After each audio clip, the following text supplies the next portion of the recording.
Over action చేసిన పోలీసులు రోజులు లెక్క పెట్టుకోవాలని హెచ్చరించారు బీఆర్ఎస్ ఎమ్మెల్యే పాడి కౌశిక్ రెడ్డి.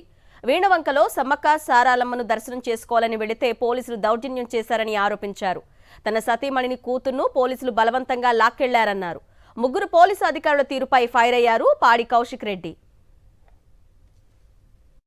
ఇవాళ ఓవర్ యాక్షన్ చేసిన ప్రతి ముగ్గురు ఆఫీసర్లకు చెప్తున్నా, ఇవాళ బిడ్డ దినాలు లెక్క పెట్టుకోర్రి. ఈ రోజు నుంచి కరెక్ట్ గా 3 ఏళ్లలో మా గవర్నమెంట్ వస్తుంది. దేకిస్తాం, ఏడున్నా దేకిస్తా, రాసి పెట్టుకోండి అని చెప్పి సందర్భంగా తెలియజేస్తున్నా. మీ సిపిఏ కావచ్చు, ఏసీపీఏ కావచ్చు, సిఏ కావచ్చు, దేకిస్తా, 7 చెర్ల నీళ్లు తాగిస్తా.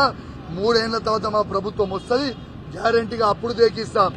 ఇప్పుడు కూడా మిమ్మల్ని ఎస్సీ కమిషన్ ముంగట నిలబెట్టిస్తా, స్పీకర్ ముంగట నిలబెట్టిస్తా, నేషనల్ హ్యూమన్ రైట్స్ ముంగట నిలబెట్టిస్తా, అవసరమైతే నేషనల్ ఎస్సీ కమిషన్ దగ్గర కూడా నిలబెట్టిస్తా, నేషనల్ హ్యూమన్ రైట్స్ దగ్గర కూడా నిలబెట్టిస్తా అని హెచ్చరిస్తూ ఎవరిని కూడా వదిలిపెట్టలేదని తెలియజేస్తూ